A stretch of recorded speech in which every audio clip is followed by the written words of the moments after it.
The biggest game of the week for the Big Ten is Michigan versus Penn State. This is one of the three biggest matchups of the year. If Penn State wins, they still have an outside shot at the Big Ten championship. If Michigan wins, then it comes down to Michigan versus Ohio State the last week of the year. Today, I'm going to do my best to break down the matchups and how the game is going to go and who I think is going to win. So with the intro out of the way, I'd like to say hello and welcome to the JSA studio. I'm your host, as always, Nathan, and today we are previewing and predicting Penn State versus Michigan. We're going to start off with a little context here. So this is stuff that maybe doesn't have to do with X's and O's or doesn't particularly fit within the structure of the video that I'm doing here today. The first thing I want to mention is that Penn State these past 2 weeks, and really towards the end of the Ohio State game, because I kind of had to, has opened up the offense quite a bit. Early on in the year, this was really a problem against Northwestern.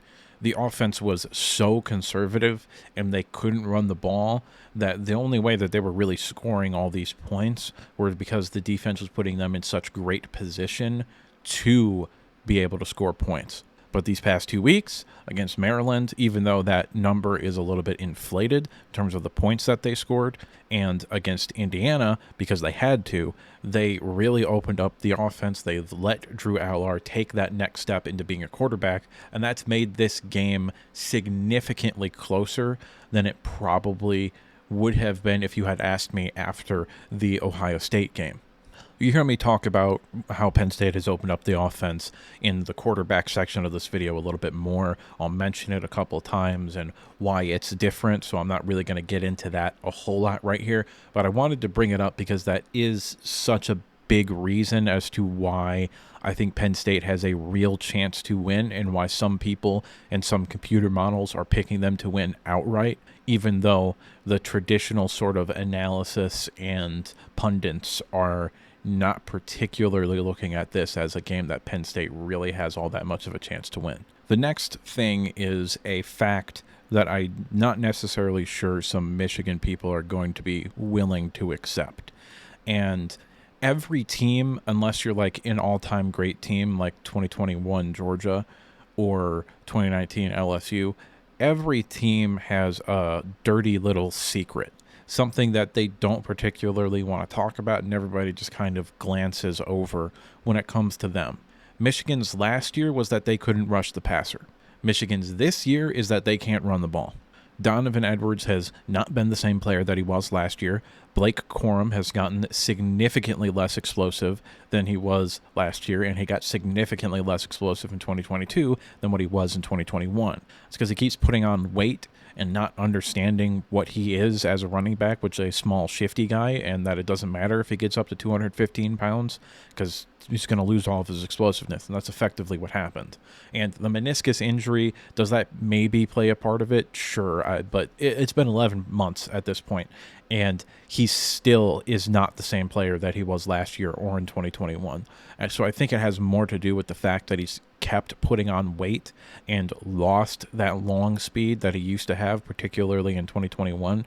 So that's a questionable decision by him, in my opinion, but it is what it is.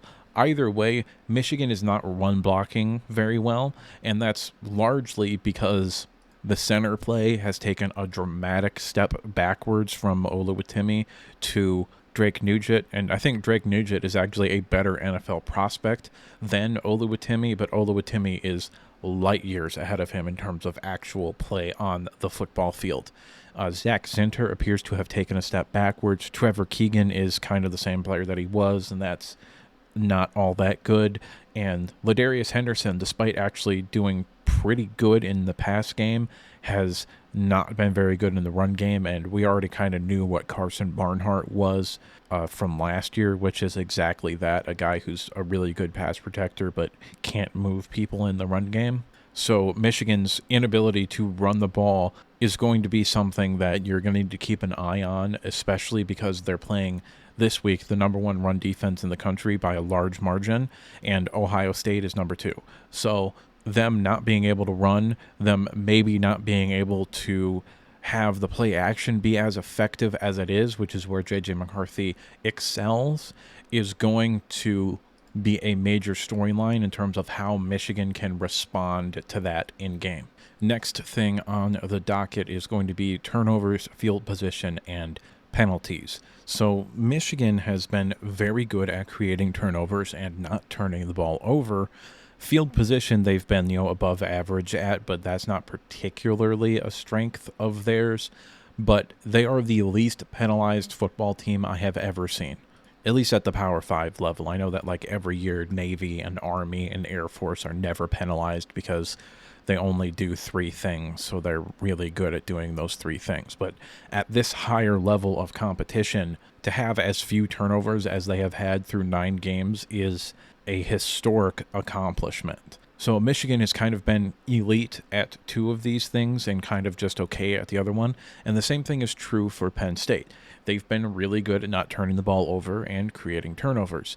They've been excellent at gaining a field position advantage. However, penalties, they've just kind of been average. They've had a normal amount of penalties so far this year. So this game might legitimately come down to who can force the critical turnover when the other team is driving into the red zone and then you steal an opportunity away for at least a field goal or maybe 7. Also, this is maybe going to come down to the wrong penalty at the wrong time. Maybe it's an offensive holding on a big explosive play. Maybe it's a defensive holding on a 3rd or 4th down that gives them a first down. I don't know. I don't particularly know when it's going to happen or who's going to do it either. But I think there's a definitive possibility that this game is just going to straight up come down to who makes the mistake. Basically, you've got 2 teams staring into the abyss, trying to figure out who's going to flinch first. One more final thing that I want to talk about real quickly before we jump into the quarterback discussion is I fully expect J.J. McCarthy to run the football maybe more than he has ever ran the football. I think in order for Michigan to have some semblance of balance, that is a very likely scenario. You might even see someone like Alex Orji come off the bench in short yardage situations or for trick plays or something like that. I also don't think it's an impossibility that Donovan Edwards doesn't particularly get any snaps as a running back. He might just be a wide receiver in this game because he's such a weapon in the pass game and such a non-factor in the run game. So I fully expect J.J. McCarthy's legs to be a major focus of the Michigan game plan. Now let's go ahead and talk a little bit more specifically about J.J. McCarthy and Drew Allar. Both of these quarterbacks are what I would refer to as plus athletes. Now, J.J. McCarthy is the kind of person that you can draw up run plays for. Drew Allar is not. However, Drew Allar has some mobility to him. He can move around a little bit. If nobody's anywhere near him, he can run for 5 or 6 yards and pick up the first down. He is a good enough athlete to do that. And on the flip side of that, even though J.J. McCarthy is a better athlete than Drew Allar's arm is not even comparable when it comes to J.J. McCarthy. It's so much better. Drew Allar has such a much better arm than J.J. McCarthy. And J.J. McCarthy's got, even in the NFL, an above-average arm. But Drew Allar has special arm talent. You can just look at the way that he throws the ball, and it's so easy, and his throwing motion is so natural. J.J. McCarthy looks like he's forcing the fastball a lot of the times. When he's really got to put the mustard on it, it just doesn't look natural. And that's not necessarily a complaint or anything, but I'm just trying to illustrate that Drew Allar has a more talented arm than J.J. McCarthy. It's just a fact that I am positing to you. Overall, I would say right now J.J. McCarthy is a little bit more advanced than Drew Allar in terms of his level of play right now. I think he's a little bit more accurate with, a few times he's kind of had bad games and not been as accurate. He's only been like 65% completion percentage as opposed to like 85% completion percentage. So, yeah, J.J. McCarthy is, I think, more accurate than Drew Allar. Drew Allar is significantly better at throwing the deep ball than J.J. McCarthy, but J.J. McCarthy is much better in the intermediate game and over the middle of the field than Drew Allar. And I think all said and done, these two quarterbacks are fairly even. So Let's go ahead and look at the film here, starting with this play from J.J. McCarthy is sort of indicative of what a lot of young quarterbacks go to. You're going to have A.J. Barner running a little dig route over here. The idea being to pull the middle linebacker backwards so that you can hit Colston Loveland on a little curl route right here and pick up the first down. Roman Wilson's running a little deep clear out, and you have Cornelius Johnson running a little curl short of the line to gain. But J.J. McCarthy is just straight up going to miss this throw here, and we're going to talk about why in a moment. Purdue is going to blitz. It is going to get picked up by the running back, but he does not have time to wait for this to develop because Barner is going to actually be wide open. But when you look at him, just as he's starting to throw the football, his shoulder is pointing right at Colston Loveland. But where the ball ends up going is not there. Because he's going to kind of pull himself and drift this way. I think maybe he might be expecting Barnhart to drift because this guy's coming up here, but he doesn't know that. Oh, that's Loveland, not Barnhart, by the way. So he's just going to miss this throw. This is just a miss. And I think maybe the pressure got to him a little bit on this play, which, you know, he's not probably as focused as he should have been for this game. Some of that is probably the bye week, and some of that is probably the fact that they play Penn State this week, and this was last week. But he was not great this past week, and he still threw for like 330 yards. He didn't have a touchdown because Michigan runs the ball when they get inside the 10. But he does occasionally have moments like this where he just misses throws. He doesn't set his feet, maybe trusts his arm a little bit more than he should. And that is one of the things that is fairly concerning about him when he gets under pressure, and we know Penn State is going to be able to pressure him. Now let's go ahead and look at a play where JJ manages to keep his feet and delivers a catchable ball despite the pressure. So he's going to send Morgan on a little motion here. It's actually going to be a fake, and you're going to see Colston Loveland run down the field right here, and JJ McCarthy is going to deliver a perfect back shoulder pass while pressure is hitting in his face. You're going to see Carson Barnhart, the right tackle, get beat fairly easily. JJ's going to have to step up, and then he counters by coming up here. Manages to keep his feet and delivers a catchable back shoulder pass to Colston Loveland. Uses his big body. He's on a linebacker. That's a mismatch.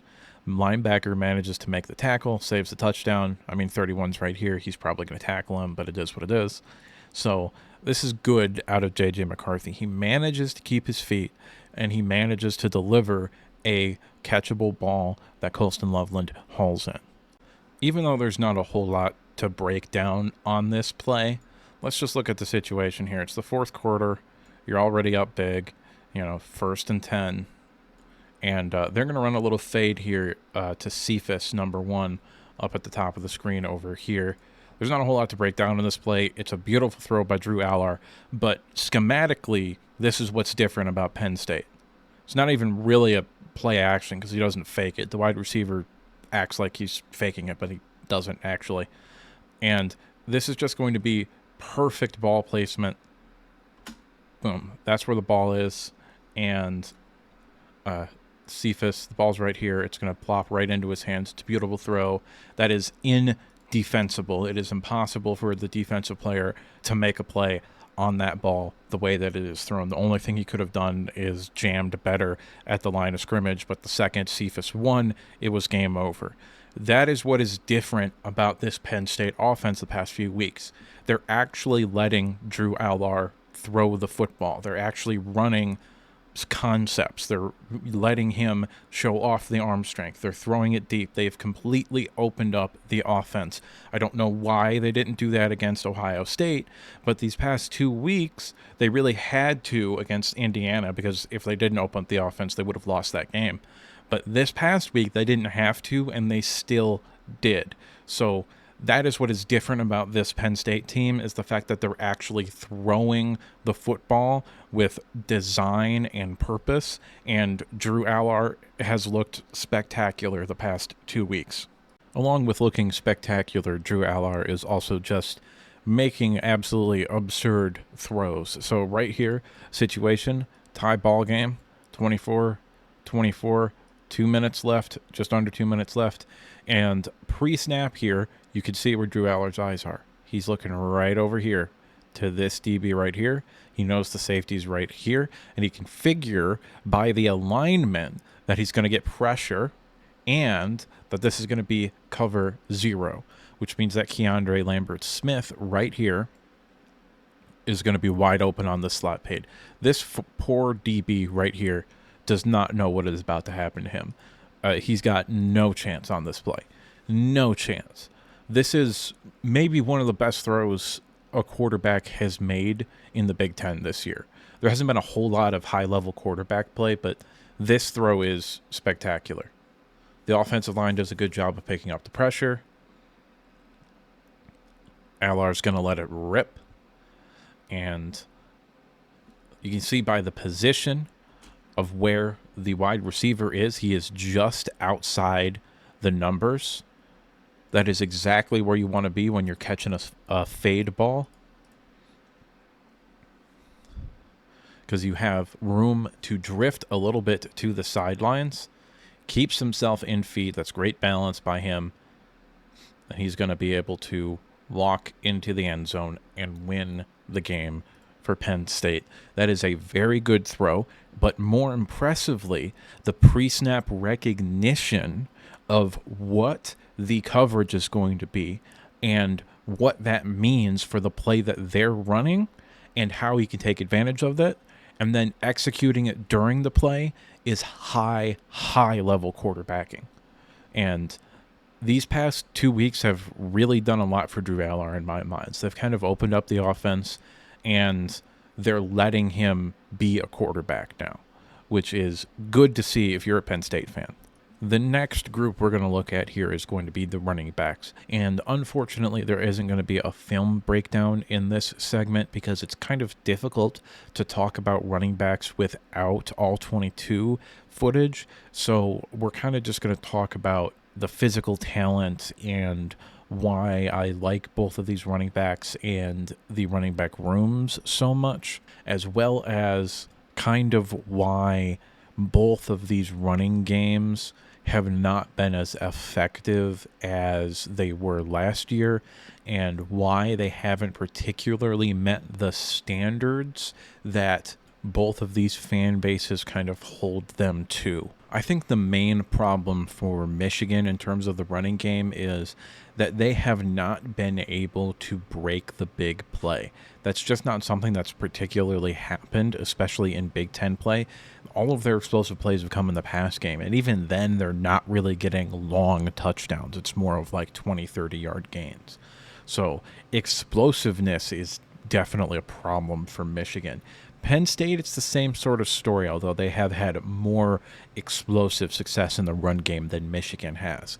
When it comes to who's the best running back of the group, I would still probably say it's Blake Corum, just because he is so shifty still, and he has added, admittedly, a power element to his game that he didn't particularly have last year. Nick Singleton has a much better frame than Blake Corum, so he's been able to add a little bit of weight, gain a little bit more power, while also keeping his explosiveness and his long speed. And when it comes to Katron Allen, physically as a running back, Donovan Edwards has him beaten by a mile. Katron Allen is still a really good running back, but Donovan Edwards was a 5-star caliber player, so that's not really a fair comparison. Katron Allen is really, really good. Donovan Edwards has not been good this year in the running game. He's been fantastic in the passing game, especially as a check down option. He's actually been elusive and broken some plays. But Right now, Katron Allen is playing better as a running back than Donovan Edwards. And if you were to go to a third running back sort of situation, Khalil Mullings has been a fantastic surprise for this Michigan running back room, in my opinion. That was not something that I saw coming. In fact, I made multiple remarks about how Khalil Mullings was not actually going to be RB3 in the summer when I was doing my positional breakdown series for Michigan. I talked about how I don't know who RB3 is going to be, but it sure as shit isn't going to be Khalil Mullings. Well, he's proven me wrong. And not only that, but he does have a COVID year of eligibility, I believe. So he's probably going to be Michigan's starting running back next year as well. So, and I'm perfectly fine with that. I think he's going to be a really good player, and I think if he can get more consistent carries, he actually has a much higher upside than someone like Hassan Haskins, because I actually think he's a better athlete than Hassan Haskins. And that being said, running backs and the offensive line are intrinsically connected, probably more than any other position group. Because if you have an elite offensive line, you can have a mediocre running back and still get a whole lot of production. And you can have an elite running back, but have a mediocre offensive line and struggle to get production. There are very few running backs that are able to transcend a mediocre or bad offensive line. And both Michigan and Penn State's offensive lines have both kind of had the same arc to me this year. They looked really good out of the gate with a couple of questionable players that ultimately got solved in the case of Penn State just by them kind of settling in, and in the case of Michigan by swapping and moving a couple of players around. And when we get into the nitty-gritty of this, even though Olu Fashanu is easily the most talented player of all of these 10 starting offensive linemen, Michigan has the next 5. I do believe all 5 of Michigan's offensive linemen are draftable or priority undrafted free agent caliber. You know, Carson Barnhart is probably there. Maybe he gets drafted 6th, 7th round, etc. I don't know. I think Zach Sinner is likely to be a day 2 pick. I think Henderson at left tackle is almost certainly going to get moved to guard at the next level, and I think he has the chance to be a day 2 pick. And I think Keegan and Nugent are also fairly likely to be drafted somewhere in the early to middle of day 3. And Carson Barnhart, like I already said, has a decent chance to go in the 6th or 7th round. When you're talking about the scheme with the offensive line, Michigan runs a lot of gap stuff. They don't particularly do a whole lot of zone. It's a lot of gap. And with Penn State, they do mix it a bit more than Michigan, but they are significantly better at zone blocking than they are gap blocking. And the reason Michigan hasn't really been able to take off in the run game this year, I think, is because of their inability to move players across from them. And that's just because I think maybe it's motivation, maybe it's scheme, maybe it's because everybody that they've played is actually kind of decent. Who knows? I don't particularly know why they've struggled so much, but they have struggled. And I also want to make this pretty clear. Michigan has probably an average run game, but by the standard that this program has set under Jim Harbaugh, really his entire career, but specifically the past 2 years, it's not good. And it definitely affects the offense against a really good defense like Penn State if you can't run the ball and kind of just have to throw the ball all the time. So when we're talking about the problems with Michigan's offensive line, specifically in the run game, in the past game they've been okay. They've gotten beat every now and then, but for the large part they've been fairly good. But when we're talking about their problems in the run game, this is kind of what I mean. And what you're going to see here, you're going to see number 5 for Purdue here beat Carson Barnhart on the inside of this and blow up this play. Now, also you've got a wide receiver, Clemens, number 0, who's just going to get utterly destroyed by this linebacker right here. This is bad personnel. He shouldn't be there. He should be out wide, and then he'll come with them, but it doesn't particularly matter. Also, no one is going to be able to work to the second level on this play, so you're going to see number 11, who's one of these two guys, come down here, wrap around, and stop Khalil Mullings, the power back, from being able to get the first down. I mean, you just look at this. They get a decent amount of push up the middle, but Carson Barnhart gets destroyed, so number 5 can't... So number 5 gets in there, and number 11 comes in, and you've got 3 people tackling the ball carrier. And even though all of his momentum is there, he does not have a chance to get that first down. And on 4th and 1, that means that Purdue is going to get the ball in Michigan territory. That's something that Michigan did quite a bit in this game. They kind of put their defense in bad spots. The defense still responded fairly, good, but the offensive line is not what people think it is. So this is some excellent zone blocking here by the offensive line for Penn State. Basically, what you're going to see here is you're going to see every single offensive lineman for Penn State do a little reach block over here. The idea on this scheme is that you're going to get the center and the left guard here to double team on the 3 technique, and then the left guard is going to come off of that and block this linebacker right here. Well, on the other side, you're having the tight end reach on the defensive end here. His only real job is to just slow him down enough so that he doesn't go crashing down and making a play in the backfield.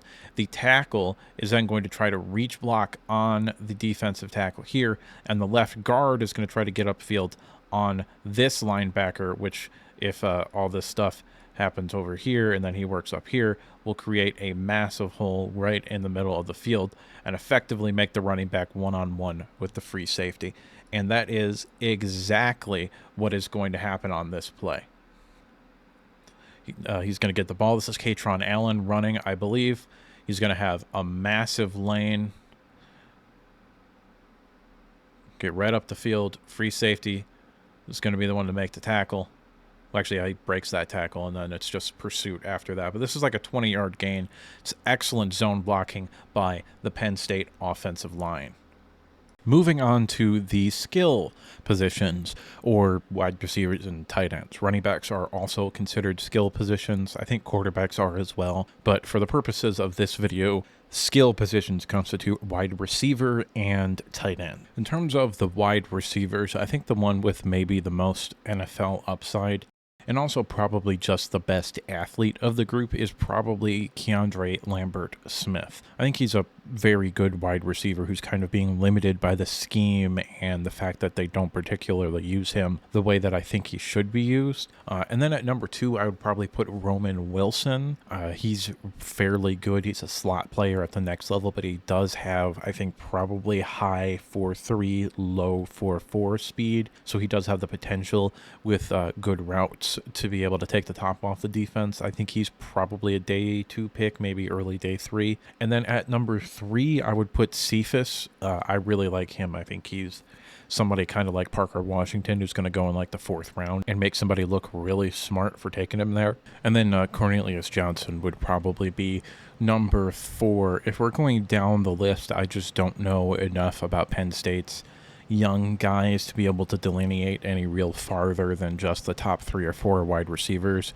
But when it comes to tight ends, Penn State does have a really good duo, and Theo Johnson specifically, I think, is somebody that's kind of like Strange last year, is going to go a lot higher than people predict him to in the NFL draft, because I do think certain schemes in the NFL are going to really like what he does.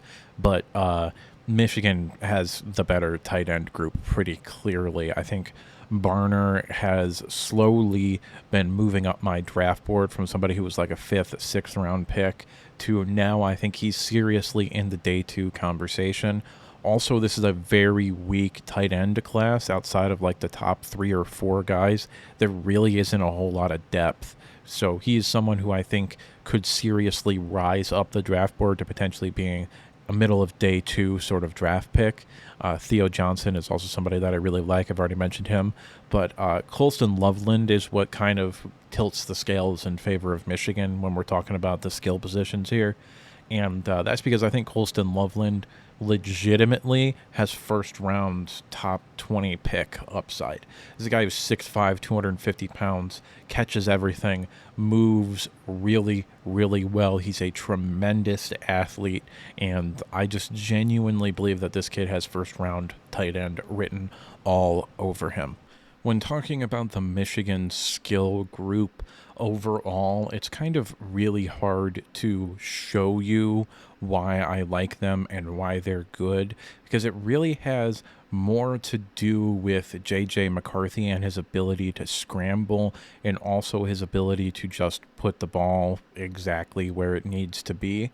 And the wide receivers and tight ends are almost always put in a position to make the correct play, but they're not very good at creating with the ball in their hand. They're kind of just guys that get open and then maybe they can turn up the field and get 3 or 4 yards.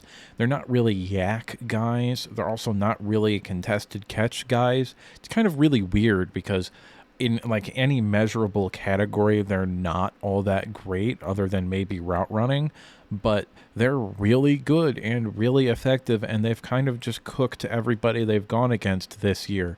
So I don't really know how to show you why I like them, but when it comes to Penn State, there is a play that I do want to show you, and it involves the tight ends. So on this play right here, you're going to see Drew Allar hit the tight end right here on just a little seam route down the field. He's going to make a tremendous adjustment and come down with a difficult contested catch.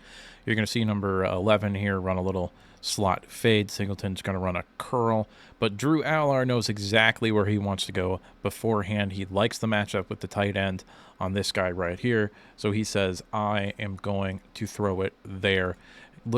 Stays true to his pre-snap read. So he's going to snap the ball here. You're going to see the tight end. I believe it's Theo Johnson, number 84. He's going to do a little stutter. Go. He's got him beat. He's in great position, but this ball is underthrown, so he's got to put a foot in the ground, come back up, and make the catch. That is a tremendous adjustment by him, and even though the Indiana player continues to try to pull the ball out, he puts 2 hands on it and secures the catch and secures the touchdown. Now we're going to move on to my favorite part of every video, and that's the defensive line. I love the defensive line. I love talking about the defensive line, and these are 2 very good defensive lines. Now, as far as in individual breakdown sort of goes, the best individual player on both of these teams might not even play this week, and that's Chop Robinson. I think Chop Robinson is a top 20 talent in this upcoming draft class. I really like Chop Robinson. I think he's a very well-rounded player who wins in multiple ways. He wins with power, he wins with speed, he wins with technique, and I believe he is a first-round caliber player. I don't think Michigan outright has a first-round caliber player along their defensive line, but I think they certainly have players that are capable of developing into first-round talents, that being Mason Graham, potentially even Kenneth Grant, but Derek Moore is also one of those guys as well. If we were just talking about edge rushers, I think you could make a stronger case for Penn State to be the better team here, but we're not just talking about edge rushers. We're talking about the D-line as a whole. And because of that, I do think that this is a pretty clear decision in terms of who has the better group. And that's because Michigan has like 20 players on the defensive line that can all play.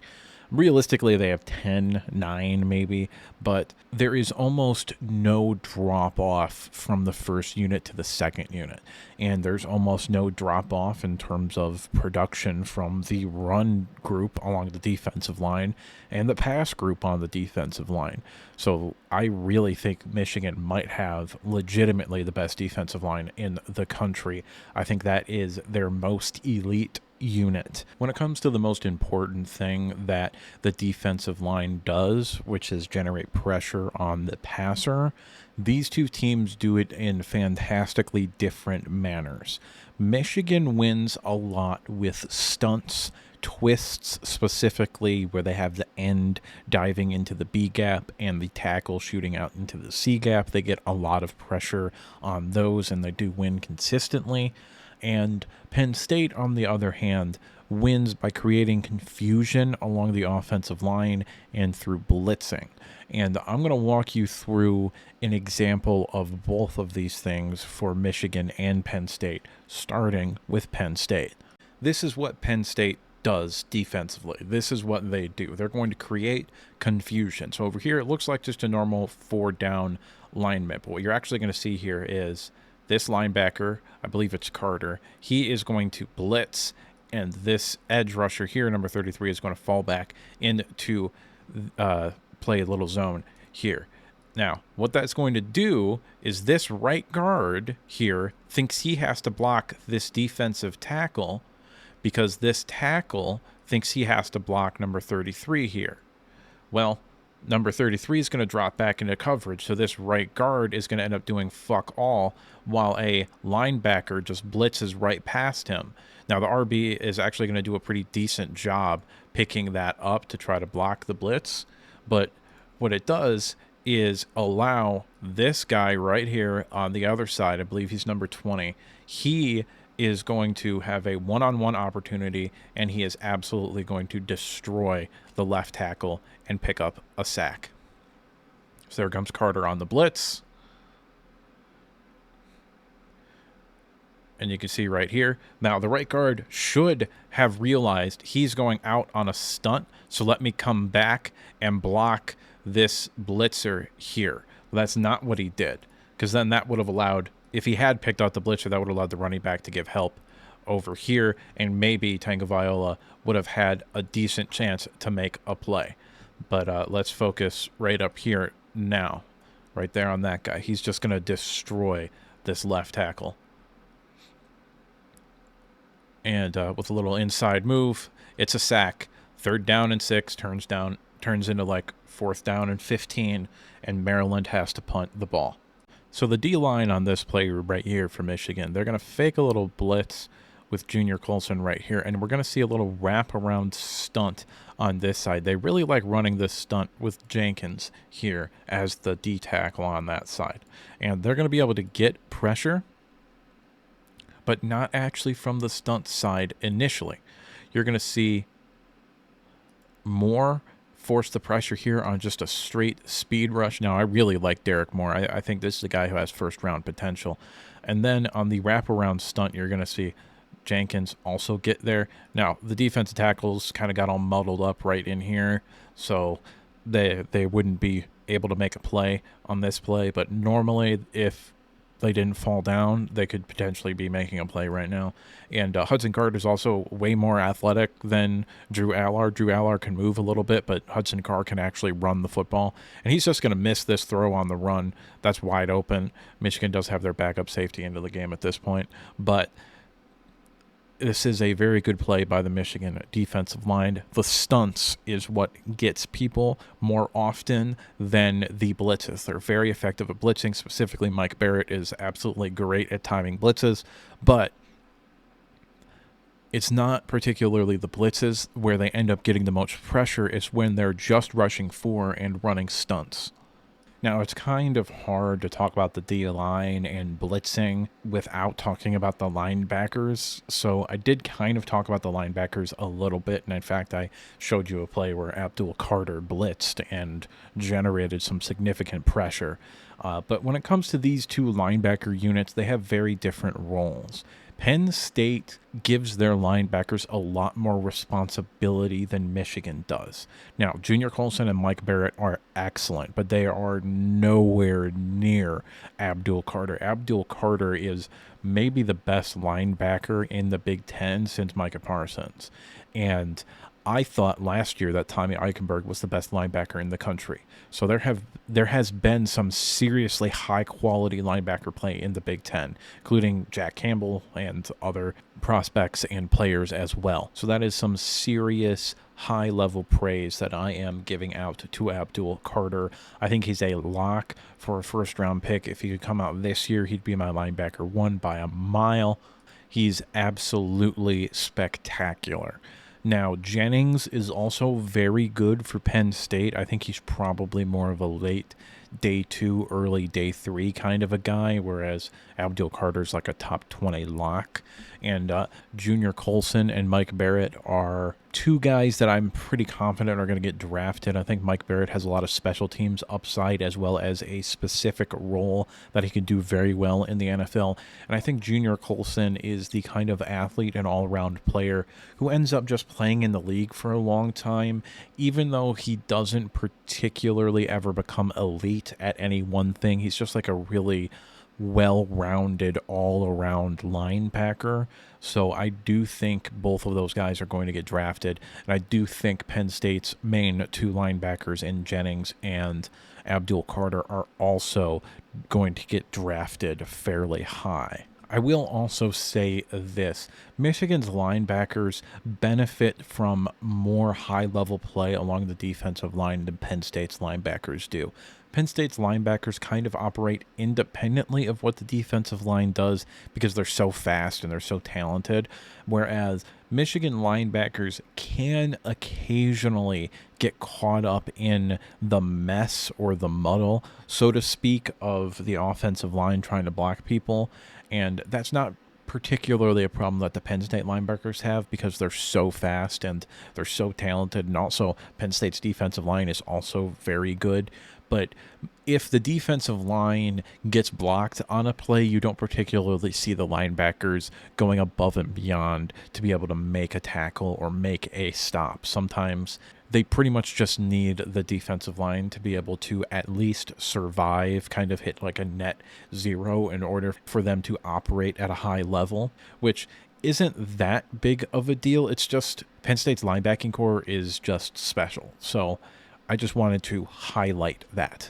The last group that we're going to talk about here today is going to be the defensive backs. I'm not going to bother to separate corners and safeties because they're a unit and they work and play off each other. And obviously the major thing when you're talking about secondaries is going to be the turnovers and the interceptions that they force. And both of these units are very, very good at capitalizing off of the mistakes of the opposing team and also just creating interceptions as well. And when it comes to pure talent, I think that these units are fairly close. I think Michigan probably has 5, maybe 6 players that I'm fairly certain are going to be drafted. This year, I think they likely have 3. I'm not sure Mike Sandersill gets drafted as well as Josh Wallace, but I'm willing to bet that one of those two guys gets drafted along with the two safeties, Makari Page and Rod Moore, that I think are also very likely to get drafted into the NFL. Next year, they've also got a whole bunch of guys. Like I think Keon Saab has been playing really, really well. I think Zeke Berry has a ton of potential. And obviously Will Johnson, probably a first-round pick. And as far as Penn State goes, obviously the man of the hour is Kalen King. He's maybe the best corner in this upcoming draft. It depends upon what kind of corner you're looking for.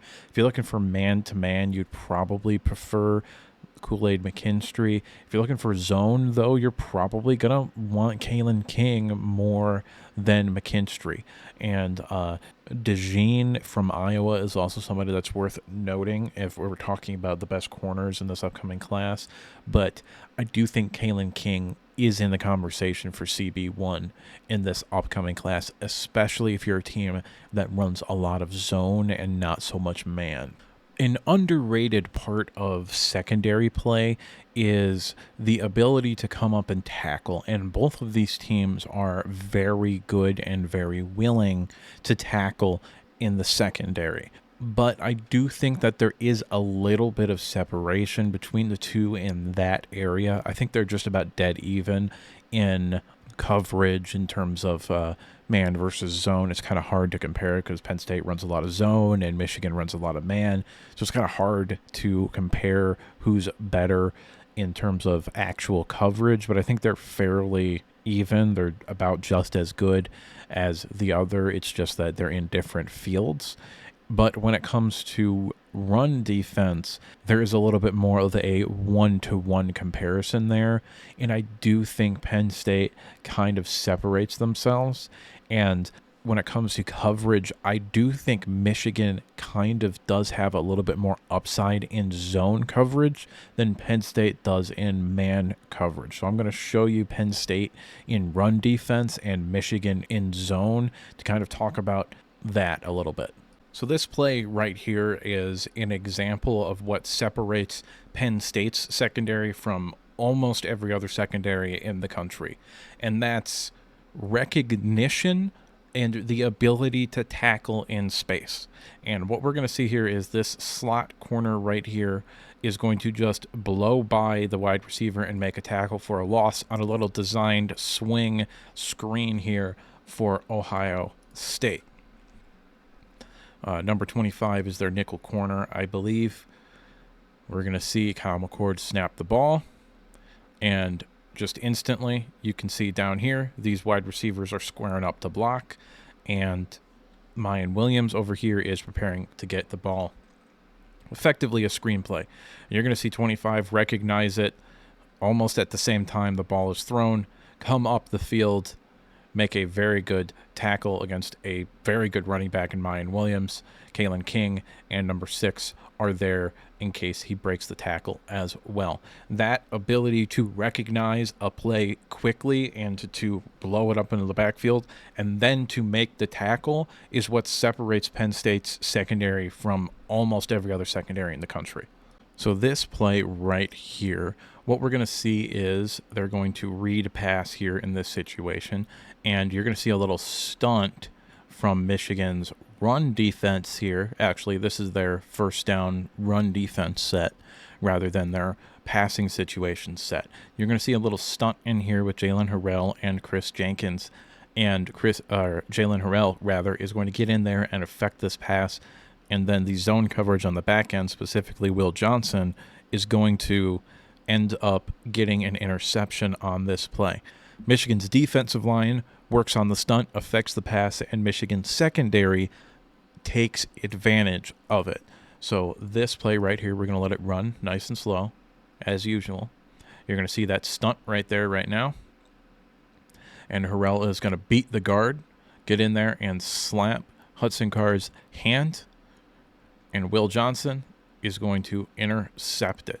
Now, that ball probably shouldn't have been thrown there anyway because Will Johnson was right in his hip pocket. But if he can step into that throw, it's probably completed. So without the defensive line helping the secondary there, then this play probably wouldn't have happened. Now, Will Johnson is going to return this almost all the way. He's going to have a good little return here. But Michigan's ability to take advantage of mistakes and at the secondary level is very, very good. And that is part of the reason why they might have the best secondary in the Big Ten this year. They also don't typically allow people to get wide open. They don't typically give up big plays. It's just a very good and very technically sound unit. So now that we've talked about each group individually, let's go run down here each group again and talk about who I think has the advantage in that matchup. Even though they aren't technically head-to-head, I do think that we can draw some conclusions through this. At the quarterback position, I do think Michigan has the advantage. I think Drew Allar is actually more talented than J.J. McCarthy, but J.J. McCarthy is a year older, has much more experience, and he's been more consistent with really only having one bad game against Bowling Green and one kind of bad game against Purdue last week, but he threw for like 340 yards, so that's not really a bad game. If we were just going off of the Drew Allar from these past 2 weeks, I think this is a closer conversation, but even then, I would still, because of the running ability, give Michigan the advantage. At the running back position, I do think that this is a little bit more clear than the quarterback position. Penn State just has a better top 2 running backs, and you only really play 2 running backs. Like, Michigan makes kind of a big deal about like the depth of their room and all of that. You only play 2 running backs.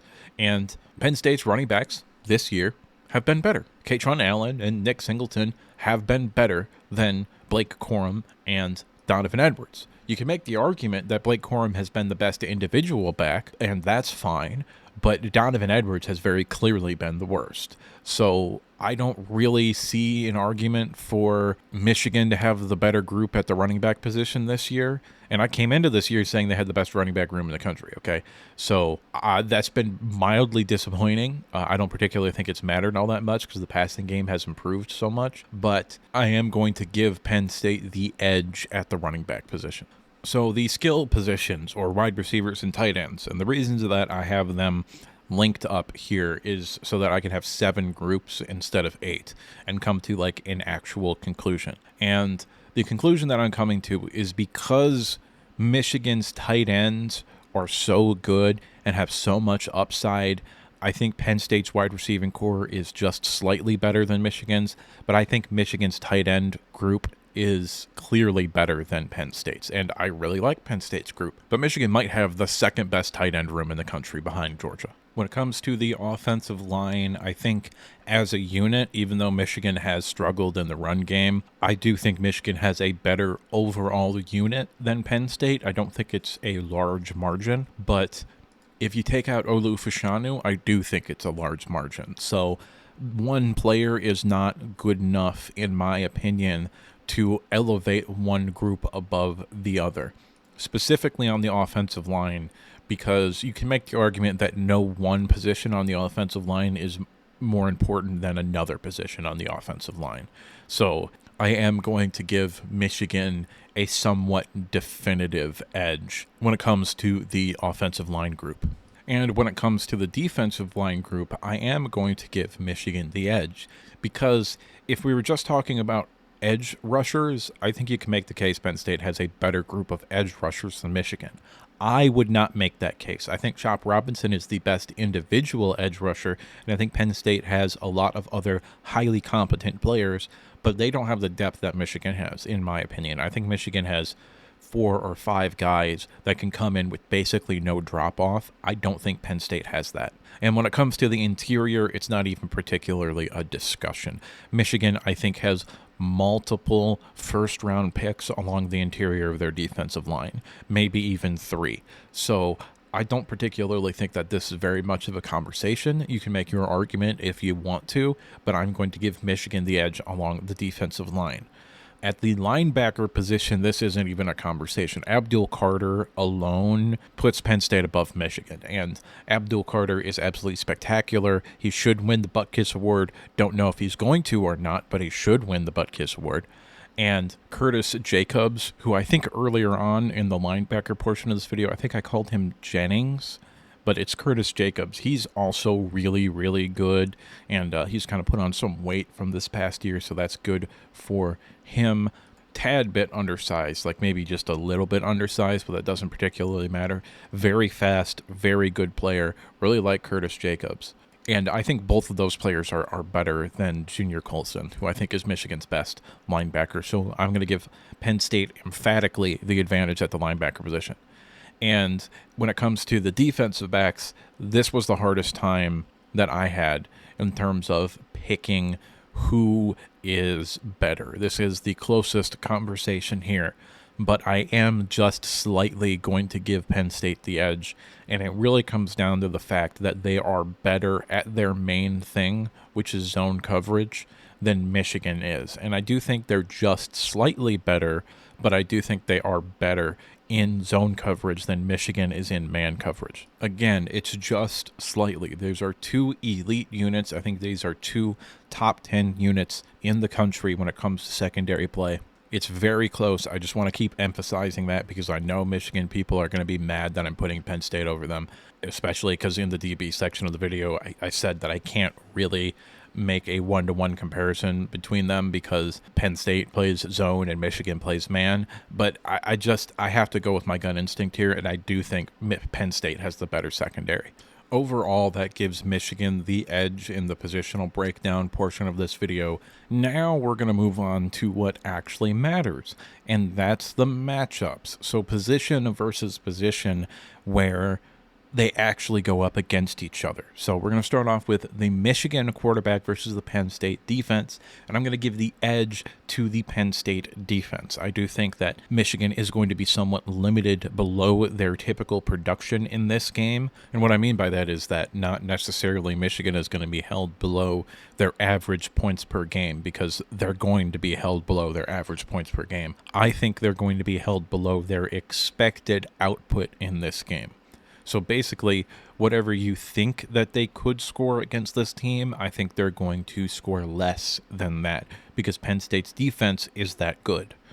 When it comes to the Michigan offensive line versus the Penn State front seven, I'm going to give the advantage to the Penn State front seven. I do think that specifically in the run game, Penn State is going to be able to straight up dominate this Michigan offensive line. When it comes to the pass game, I think they'll be able to get some pressure, but I think that'll be more in favor of Michigan. But the disproportionality between the run game and the pass game is what gives the advantage to Penn State. When it comes to the Michigan skill players versus the Penn State back seven, I'm also giving the edge to Penn State. I think this one's pretty clear, and I think most Michigan fans will even be like, yeah, we're at a little bit of a disadvantage here. This is a maybe above average to good group of Michigan skill players and an elite secondary in Penn State. So I think this is pretty clearly in favor for Penn State. Now, when it comes to the Penn State offense versus the Michigan defense, we'll start with the Penn State quarterback versus the U of M defense. I think that this gives the edge to Michigan. I think Michigan will be able to pressure Drew Aller. I think perhaps they will be able to force a turnover or two, but I do think Drew Aller has been getting better. So if there is one thing on this list that could potentially be flipped, I think it's probably this one. When it comes to Penn State offensive line versus Michigan front seven, this isn't even really a conversation. Penn State's offensive line is good. Michigan's defensive line is elite. Penn State skill versus Michigan back seven. This one is a little bit closer than I think some people might want to admit. And I really like Penn State's skill position players. I really do. I think they have a better group of wide receivers than Michigan does. And I think the tight ends are comparable, but definitely worse than Michigan tight ends. But they're still very, very good. But that being said, Michigan's secondary is also elite. So when you're talking about a group that's very good to great versus a group that's elite, the elite group gets an advantage. So overall, in terms of matchups, it's suggesting to me that this is going to be somewhat of a defensive slugfest. I think most people kind of know that as well. I think this is going to be a low-scoring game where turnovers and penalties are king, along with field position and stuff like that. But how do I actually see this game going? The answer to that is this. I think Michigan is going to win this game simply because I think J.J. McCarthy is better than Drew Aller right now. And the team with the better quarterback usually wins. The fact of the matter is that I don't think Penn State has played a competent passing game this year, and Michigan has that. So I do think Michigan will be able to inconsistently move the ball. Michigan has also had struggles in the red zone this year, so I think maybe some field goals could come into play in this game rather than touchdowns. But I think Michigan is probably going to pull some rabbits out of their hat to get some scores down in the red zone, maybe some trick plays, some stuff they don't normally do down there, along with maybe just straight up running some plays for J.J. McCarthy, which is something I talked about earlier on in the video. When it comes to the actual score, I am going Penn State 17, Michigan 28. I do think they get the backdoor cover. I think this score largely comes from Michigan going on a 5 or 6 minute drive in the fourth quarter to score a touchdown and kind of put the game away with 4 or 5 minutes left. I think that's probably where this score comes in. But for the majority of this game, I do think it's going to be close. And then Michigan kind of scores a touchdown late to make it look like it wasn't as close as it was. But that's just me. And what do I know? I'm just some asshole on the internet giving you his opinion. Unfortunately, that is all that I have for you today. So at this point, I'd like to ask you to like if you liked the video, subscribe if you want to see more content like this, and if you disagree with me at any point in the video or you just have something to say, go ahead and drop a comment down in the comment section below. Let's just remember to keep it civil. This has been Nathan from the JSA studio, and I'll see you next time.